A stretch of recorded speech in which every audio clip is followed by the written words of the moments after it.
والصلاة والسلام على رسول الله. سبحان الله وبحمده عدد خلقه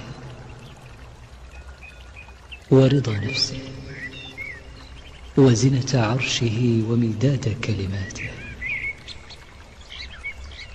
أصبحنا وأصبح الملك لله والحمد لله. السلام عليكم، ازيكم جميعا؟ عاملين ايه؟ يا رب تكونوا بخير. وحشتوني قد الدنيا. النهارده فيديو جديد. لو اول مره تشوفي القناه اعملي سبسكرايب وفعلي زرار الجرس علشان يوصلك اشعار بكل الفيديوهات الجديده، وما تنسوش تعملوا لايك على الفيديو ده. بصوا بقى، النهارده الفيديو بتاعنا مهلك، تنظيف بقى من اللي قلبك يحبه. هو بقى ده التنظيف، وهو ده بقى الروتين اللي يستحق اللي انتي تشوفيه وتتفرجي عليه. اول حاجه الروتين بكل تفاصيله، بكل حاجه انا بعملها بصورها لكم علشان تقدروا ان انتوا تستفيدوا من الفيديو، مش اللي هو اخد لكم لقطه من كل حاجه انا بعملها وما تبقوش عارفين من فين بيودي على فين او منين بيودي على فين، مش عارفه بيقولوها ازاي. لكن لازم تعرفي الاول والاخر علشان تبقي فاهمه الحاجه دي بتتعمل ازاي من الاول للاخر، طريقه تنظيفها ازاي من الاول للاخر. مش لقطات واقطع الفيديو وما تبقيش عارفه انا بدأت منين وانتهيت فين. فاهمين قصدي؟ المهم ان انا النهارده هنضف الريسبشن، يعني خلاص كده الحمد لله خلصت الاوض، وهبدأ ان انا اعمل الريسبشن، انضفه بقى تنظيف عميق، لان الدنيا مليانه تراب بطريقه مش طبيعيه. الناس بقى حبايبي الحلوين اللي كانوا بيقعدوا يقولوا لي هو انت بتروقي ايه يا ندى؟ شقتك نظيفه. هو انت بتنضفي ايه يا ندى؟ شقتك نظيفه. هو انت مش عارفه بتعملي ايه؟ الحاجه مش مستاهله اللي هي تتعمل، اصلا الحاجه متروقه. تعالوا شوفوا بقى، تعالوا شوفوا بقى كم التراب اللي موجود وقد ايه الحاجه مش نظيفه. لما بنشيل وبننضف تنظيف عميق الحاجه بتبان، غير لما مثلا انتوا بتبقوا شايفين من على الوش. هو عشان انا بروق كل يوم او مثلا بلمع كل يوم او كده، فبيبقى باين لكم ان الحاجه نظيفه. لكن طبعا لما بتشيلي بقى الركنه من مكانها وبتشيلي الستاير بتلاقي بقى الشبابيك متوسخه، بتشيلي الركنه تلاقي الارض تحتها متوسخه. فاهمين قصدي؟ كمان الحاجه طول ما هي ناشفه مش عليها ميه بتبقى باينه اللي هي نظيفه. بصوا بقى دلوقتي بقى انا بدأت كده معاكم بالبلكونه، قلت بقى ابدأ كده من البلكونه لجوه عشان ما نضفش يعني الريسبشن من جوه الاول بقى كده اعمل بره فيبقى الميه هنا وهنا. لا، انا قلت اخلص البلكونه وانشفها وبعدين ادخل بقى على الريسبشن جوه. طبعا يعني مش محتاجه ان انا اتكلم، مش محتاجه ان انا اقول اي حاجه خالص. طبعا بصوا شايفين التراب نازل قد ايه من على الشيش بتاع البلكونه والحيطان والسور والكلام ده كله. طبعا احنا عملنا السور بالفرشه الاول علشان بس نشيل التراب، وبعد كده هنعمل بالسبونجه بقى وبالفرشه بقى والكلام ده كله علشان الحيطان تنضف. طبعا شايفين، بصوا بقى مسكت كده السلك ده عملته بالفرشه بتاعت الجاروف دي، عايزه اقول لكم ان هي بتنضف حلو قوي. وميه طبعا بقى وبرسيل جل، ومسكت بقى كده السلك غسلته، ومسكت الشيش بقى الازاز ده غسلته. انا عايزه اقول لكم ان احنا كنا بادئين حوالي الساعه 1 بالليل ومخلصين الساعه 6 الصبح. بجد يا جماعه لا، الموضوع متعب. الناس اللي بتقولي هو انت بتاخدي وقت في التنظيف، بصوا يا جماعه مش قصه اللي انت بتاخدي وقت في التنظيف، بس انا بحب لما اعمل حاجه اعملها صح. يعني المفروض ان انا الكومنتات دي تضايقني، بس هي مش بتضايقني خالص، بالعكس انا عندي اعمل الحاجه يكش اعملها في 10 سنين، بس الحاجه تتعمل صح تبقى نظيفه، مش تلصق واجري وكروت واجري. لا طبعا انا احب اعمل حاجتي تاخد وقت زي ما تاخد، بس الحاجه تتنضف صح، الحاجه تتعمل صح. اعمل تنظيف يبقى تنظيف عميق بقى فعلا، مش اللي هو اصور لكم يلا انا نضفت اهوت و10 دقايق وخلصت. لا انا ما بعرفش اعمل كده. ده غير انه انا قلت لكم قبل كده في كذا فيديوهات، يعني فيديوهات قديمه كتير، انه التصوير بيخليكي تاخدي وقت، بيخليكي الحاجه اللي انت بتاخد في ايدك ساعه بتاخد في ايدك ساعتين واكتر. ليه؟ لان انت مرتبطة بكاميرا بتصوري بيها، مرتبطة بزاوية بتتحركي فيها، مرتبطة بلبس متأيدة فيه، مرتبطة بحاجات كتير انت بتعمليها. فطبعا ده كله بيخليك اللي انت تاخدي وقت، غير لو انت بقى براحتك فاللي هو تك تك تك اوام وهتخلصي. فكل ده يعني دي عوامل بتخليكي اللي انت تاخدي وقت. تاني حاجة انا ممكن احط لكم في الفيديو زي ما كنت بعمل في الاول، الناس اللي متابعاني على القناه زي ما كنت بعمل في الاول، احط لكم طبخ واحط لكم ترويق واحط لكم تنظيف واحط لكم نزول واحط لكم مش عارفه ايه. بس انا مش حابه اضحك عليكم، يعني انا حابه تعيشوا معايا اليوم بتاعي زي ما انا عايشاه. انا اخدت الوقت ده في التنظيف، يبقى انا هوريكم الوقت اللي انا اخدته في التنظيف. خدت وقت قصير هقول لكم ان انا خدت وقت قصير، خدت وقت طويل هقول لكم ان انا خدت وقت طويل. يومي كان سايع ان انا مثلا اصور ان انا نزلت واصور ان انا نظفت واصور ان انا عملت اكل. لو انا عملت كل ده في اليوم هصوره لكم، لكن مش هاجي مثلا ان انا دلوقتي مثلا انا عامله فيديو دلوقتي تنظيف زي ما انتم شايفين كده، انا ممكن اختصر لكم الفيديو ده في اقل من 6 دقايق، تمام؟ وانا ابقى واخده فيه زي ما قلت لكم كده 4-5 ساعات مثلا. واجي مثلا يوم تاني مثلا انا عملت طبخه وعملت اكل ومش عارفه ايه، فاقوم مصوراها وضمه لكم ده مع ده، وان انا الكلام ده كله صورته في نفس اليوم. ليه بتحبوا الناس اللي بتضحك عليكم؟ ليه ولا انتوا عشان اتعودتوا على كده؟ يعني انتوا عشان اتعودتوا اني مش بحب اعمم ان معظم قنوات اليوتيوب بتعمل كده تضحك عليكم، فانتوا اتعودتوا على ده فبقيتوا عايزين تشوفوا ده في كل القنوات. ليه مش بتحبوا المصداقيه؟ ليه مش بتحبوا ان الواحد لما يوريكم مثلا يومه يبقى هو يومه الطبيعي؟ ليه ان انا ابقى مثلا ايه اصور لكم المقطع ده وبعد كده اصور لكم وانا بعمل الاوضه دي واصور لكم وانا بعمل الاوضه دي؟ هو استحاله واحده هتعمل الكلام ده كله في يوم واحد، ده مبدئيا. بعيدا عن ان انا واحده بشتغل طبعا ما عنديش وقت طبعا اعمل الكلام ده كله في يوم واحد.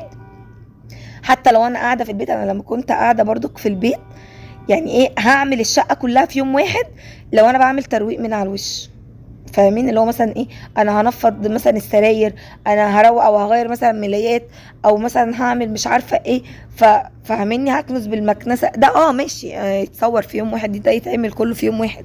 لكن تقولي لي تنظيف عميق، شيل سراير، ترتيب شتوي وصيفي، تنظيف فوق الدولاب، تنظيف ادراج وترتيبها وتنظيمها، الكلام ده كله ان انت تعملي الشقه كلها في يوم واحد؟ لا معلش بقى، ده كده الهجص عدى الحدود.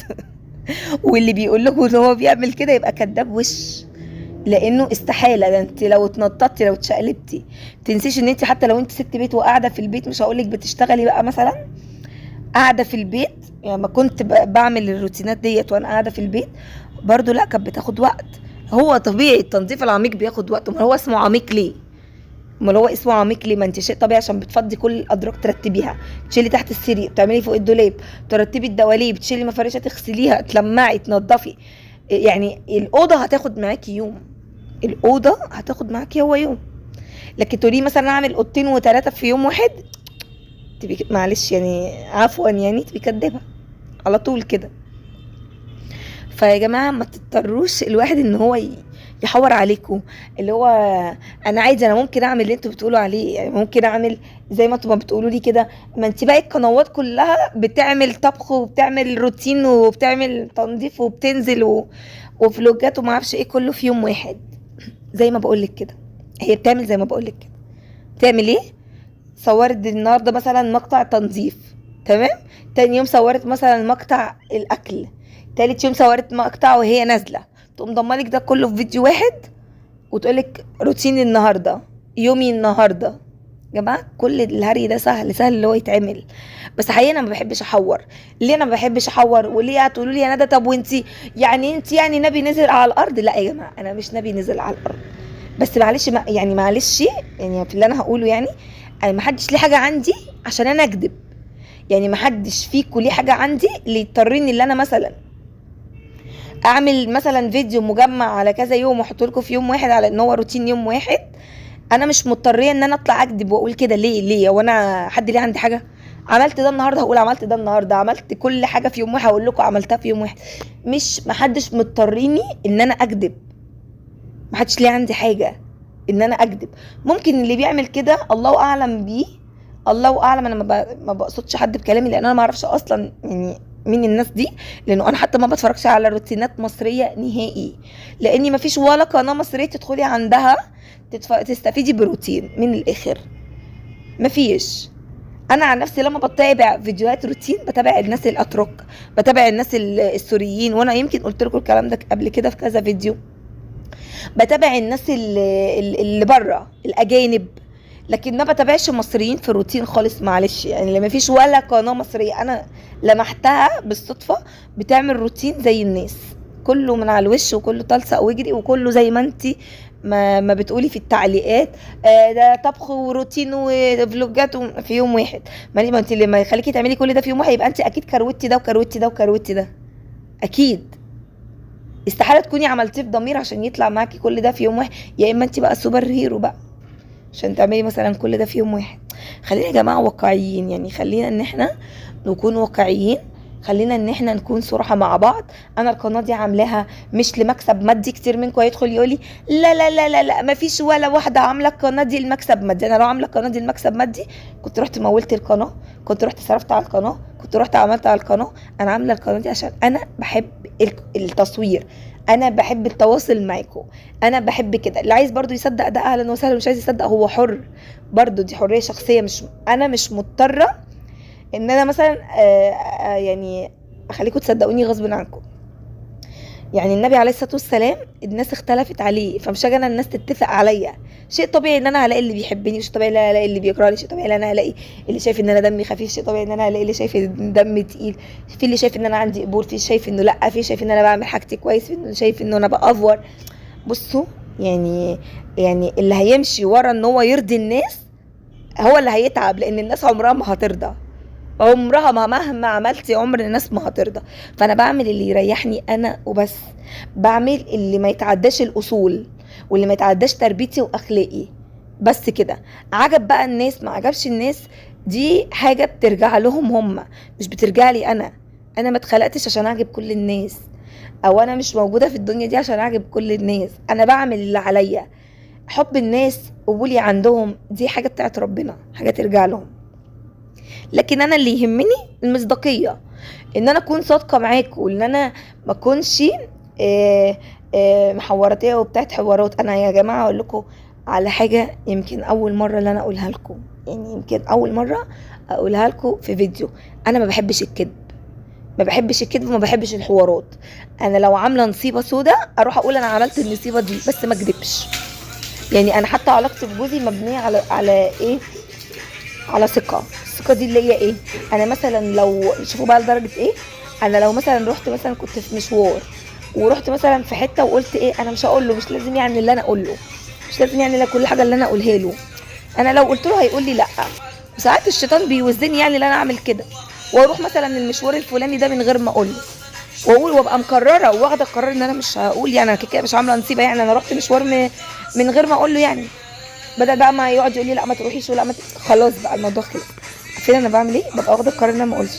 بعد ما بروح البيت بقول له على فكره انا عملت 1 2 3 وما كنتش ناويه ان انا اقول لك، بس مش عارفه، انا مش عارفه اكذب، انا مش عارفه اخبي. فانا دي علاقتي حتى مع اي حد في الدنيا، مع اي صاحبه، مع زوج، مع اهلي. بصوا يعني معلش، احنا هنعيش مره واحده ونموت مره واحده.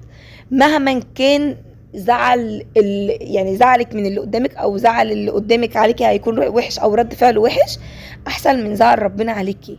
يعني معلش انا اكذب ليه واشيل ذنب ليه ربنا يحاسبني؟ حساب ربنا اكبر من حساب العبد. العبد مهما عمل هيعمل، هيزعق، هيتخانق، هيعمل، هيسوي، فاهميني؟ لا بس انا ما اكذبش، انا ما بحبش الكذب. مختصر كلامي انه ما تضطروش الناس اللي هي يعني تعمل حاجات او تقول حاجات مثلا بالكذب او تعمل حاجات عشان ترضيكوا. يعني انا واحده غيري، انا ممكن مثلا لما اشوف الكومنتات دي، هو انت ليه مثلا الفيديو بتاعك كله بيبقى في الاوضه، وانت ليه مثلا الفيديو بتاعك كله بيكون في الريسبشن، ليه الفيديو بتاعك كله مثلا لو بتعملي اكله بيبقى هو الاكله. المفروض ان انا بقى كبني ادم يعني طبيعه على السوشيال ميديا ان انا اعمل ايه؟ اقول لكم بقى، المفروض ان الكلام يوجعني، فالمفروض ان انا اعمل زي باقي القنوات ما بتعمل عشان ارضيكوا. ما هو انا اللي انا يعني اللي انا شايفاه ان اللي انا عاملاه ده مش راضيكوا. لا ده هم عايزين ان انا مثلا اجمع ده مع ده مع ده ويبقى الفيديو مثلا مليان حاجات، عشان مثلا يبقى هم راضيين عنه. فلا يا جماعه، لا انا مش عارفه اعمل كده بصراحه، معلش. انا بوريكم يومي زي ما هو طبيعي.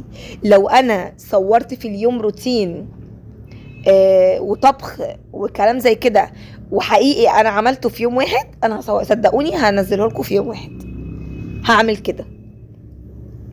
لكن ان انا اضحك عليكم وابقى النهارده روقت هنا وبكره روقت الاوضه ديت والنهارده عملت الريسبشن والنهارده عملت اكل، فاجمع لكم كله في فيديو واحد واقول لكم ان دوت روتين يومي، انتوا كده بتقولوا لي احنا عايزينك تحوري علينا، احنا بنحب الحوارات. فحوري علينا واكدبي علينا، احنا بنحب كده يا ستي، فاهمني؟ فيا جماعه خلونا نعيش حياتنا من غير قيود. يعني مش عايزه ابقى مقيده، مش عايزه ان انا اما اجي اصور روتين ابقى شايله هم انتوا هتقولوا ايه، او هو هيعجبكم ولا لا، او هو هيعمل. انا بحاول ان انا اعمل روتين انتوا تستفيدوا منه، يشجعكم، يحمسكم، اعرفكم طريقه تنظيف مثلا جديده ما كنتش تعرفوها، منتج جديد استخدمته في التنظيف ما كنتوش عارفينه فتعرفوه، خلطه عملتها وانا بنظف تستفيدوا منها فتعرفوها. فخلوني اصور الفيديو مبقاش قبل ما اصور ابقى شايله همه، لا انا عايزه اعمل كده وكده عشان يبقى عاجبهم، عشان ما حدش يقول عليا كذا، عشان ما حدش يدخل يقول لي مش عارفه ايه. لا انا بصراحه مش حابه اعمل كده. واكيد الناس اللي زيي لان استحاله طبعا الناس كلها تكون طبع واحد يعني، او اراء واحده او دماغ واحده او تفكير واحد، لا طبعا احنا كلنا بنختلف عن بعض. بتكلم بقى عن الناس اللي زي اكيد مش هيبقى عاجبهم ده، مش هيرضيهم ان انا مثلا ابقى اكذب عليهم واقول لهم ده روتيني النهارده. طب بالله عليكم، طب انتوا هتصدقوني ازاي لو انا عملت كده؟ هتصدقوني ازاي؟ يعني لو انا مثلا طبخت وروقت ومش عارفه وعملت ايه وفي نفس ذات الوقت في مدارس وفي عيال وفي شغل انا بنزله معظم يومي، انا يا جماعه الساعه 3 انا كبيري الساعه 4 بكون في المحل، كبيري الساعه 4 العصر بكون انا موجوده في المحل. فلو انا عملت كده بالله عليكم انتوا هتصدقوني ازاي؟